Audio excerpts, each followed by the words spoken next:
Hello guys, welcome back sa Usapang Loan at Online Lending. Kumusta po ang lahat?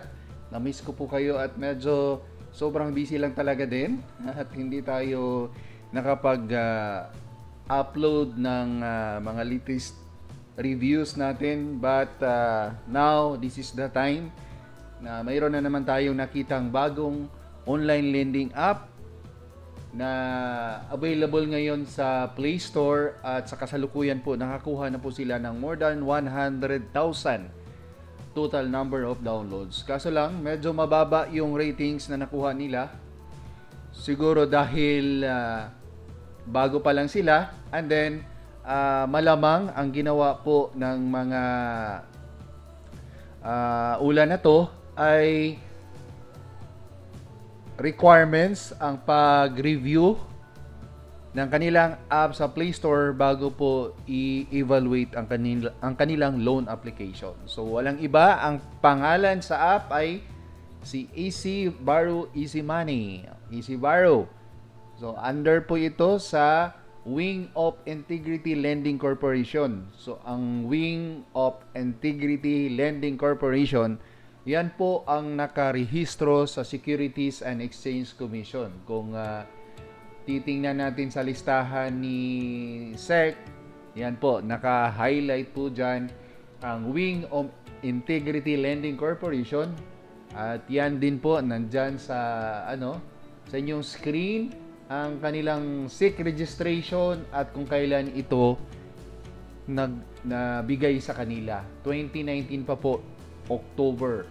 So si Easy Borrow ay alamin natin kung pumasa ba siya sa tatlong factors na tinitingnan natin kapag tayo po ay gumawa ng review sa isang online lending app. Natandaan nyo pa ba kung ano yung tatlong factor na yun? Kung hindi, so ito. Ang una, dapat po ay rehistrado sa Securities and Exchange Commission. So kitang-kita naman, pinakita na natin na sila po ay rehistrado sa Securities and Exchange Commission. Pero hindi ibig sabihin na rehistrado sila sa Securities and Exchange Commission ay legal na ang ginagawa nila. Oo. Dahil mayroon pa po tayong tinitingnang dalawang factor pa na pagbabasihan natin kung sila ba ay pwede nating mairekomenda or maganda ba ang kanilang serbisyo hatid sa ating mga kababayan. So ang pangalawa, dapat po hindi sila loan shark. So ano ba yung loan shark? Ang loan shark po ay dapat hindi malaki ang kanilang processing fee, then ang interest din nila ay fair or makatao. Tapos yung yung term nila dapat po ay hindi po siya 7 days lang. Pero napag-alaman natin na itong si Easy Borrow ay isang loan shark. At pag sinabing loan shark, aasahan ninyo na ang kanilang processing fee ay halos kalahati. O halos kalahati ang processing fee. Then, ang interest din nila mataas. Tapos, ang kanilang term, hindi po totoo yung sinabi nila na ang term nila ay nasa 91 to 365 days. Yun yung nakasaad dyan sa nila, sa kanilang description sa Play Store. Hindi po yan totoo. Hindi po yan totoo. Huwag po kayong maniwala. Yan po yung dahilan kung bakit marami po ang nagsisisi dahil po sa maling akala. Ang sinabi kasi sa kanilang app na 91 to 365 days, pero hindi pala totoo.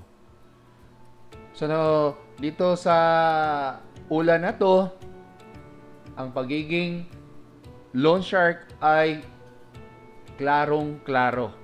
So expose siya sa factor number 2.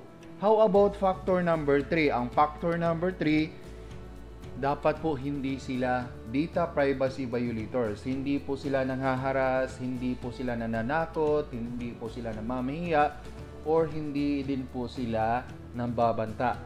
Pero pag ang isang online lending app ay loan shark in nature, asahan nyo po na sila ay gagamit ng third party collector, at yung third party collector na yon gagawa ng paraan yon sa kahit anong paraan para puwersahin kayong magbayad. Nandyan na yung panghaharas, pananakot, pambabanta at pamamahiya. Ito si Easy Borrow ay isa din po sa mga data privacy violators, which is yung inyong personal information ay gagamitin nila laban sa inyo kapag kayo po ay hindi nagbayad. Kaya huwag kayong umutang kung ayaw nyo pong gumulo ang buhay ninyo. Gugulo talaga ang buhay ninyo kapag hindi nyo po nabayaran. Ang problema lang kasi dito, dahil sa sobrang iksi ng term, siguradong mahihirapan kayong habulin yung pera na pambayad ninyo sa kanila. 7 days, hindi mo pa napakinabangan yung pera, sinisingil ka na. Yan po yung palagi nating naririnig sa mga followers natin na umutang sa mga loan shark na 7 days ang term, hindi pa nasa pangatlong araw or 4 days pa lang, mayroon nang tumatawag at nagre-remind na sa iyong utang na kailangan nyo pong bayaran. So, sino bang hindi mapipressure dyan? Sino bang hindi maguguluhan dyan? Hindi mo pa nga siguro na gastos, hindi mo pa nabili kung ano yung dapat yung bilhin. Kailangan nyo nang ibalik sa kanila dahil po ang interest nito ay magpatong-patong, at ang consequence dito, mapapahiya ka sa lahat ng mga contacts mo dahil sila po ay nagte-text blast. Magte-text blast po yan sila, magpapadala ng mga text messages sa lahat ng mga numbers na nasa iyong phone book. Ipapahiya kayo doon sa text messages na yon. Ipapahiya, at sigurado po naguguluhin din po kayo, hindi lang sa mga ULA collectors, kundi pati din yung mga kakilala ninyo na nasa inyong phone book. Iti-text kanila kung bakit mayroon silang natatanggap na mga text messages na ganito about you. So, doble ang stress mo, doble ang anxiety mo. Ginugulo ka na nga sa mga ULA collectors, nandyan pa yung mga tao sa phone book mo na ginugulo ka din. So, guys, para hindi kayo magkakaproblema at hindi kayo magsisisi sa bandang huli, kasi ang pagsisisi palaging nasa huli talaga yan. So, as of now, habang pinapanood ninyo itong video na to, mag-decide na kayo na huwag ninyo pong subukan at huwag kayong umutang sa Easy Borrow dahil hindi po ito makakatulong sa inyo. Ang mga loan shark na online lending app ay hindi talaga makakatulong para punan yung pangangailangan mo financially, kundi baon ka pa sa utang. Dagdagan pa ang problema mo kung nagka-problema ka na sa utang. Then dito sa sa review na binigay ng mga tao, halatang halata naman na karamihan sa kanila, kayo na po ang magbabasa dahil medyo marami po ito, at ang sabi dito, wala pa silang hindi pa na-approve yung loan nila pero nagbigay na sila ng review. At ang iba pa nagsabi na sana ma-approve yung loan nila. So, ibig sabihin, isa sa mga requirements doon sa app ay pumunta muna sa Play Store para magbigay ng review, para kunwari ay okay yung services nila. Ito po yung kadalasang ginagawa ng mga scammer. So, sa madaling salita, ang online lending app na to ay manluloko. Dapat ang review ay ibibigay pagkatapos ng mag-avail kayo ng kanilang serbisyo at hindi po pinupuwersa, hindi po required. So, nasa inyo lang po yan kung magbigay kayo or hindi. Pero ito, ramdam natin na requirements nila para ma-review at malaki ang chance na makapasa ang kanilang loan application. So sana po ay mayroon kayong natutunan sa video na to. Again, huwag utangan si Easy Borrow dahil hindi po sila pumasa sa ating factors, 3 factors na tinitingnan para ma-recommend natin dito.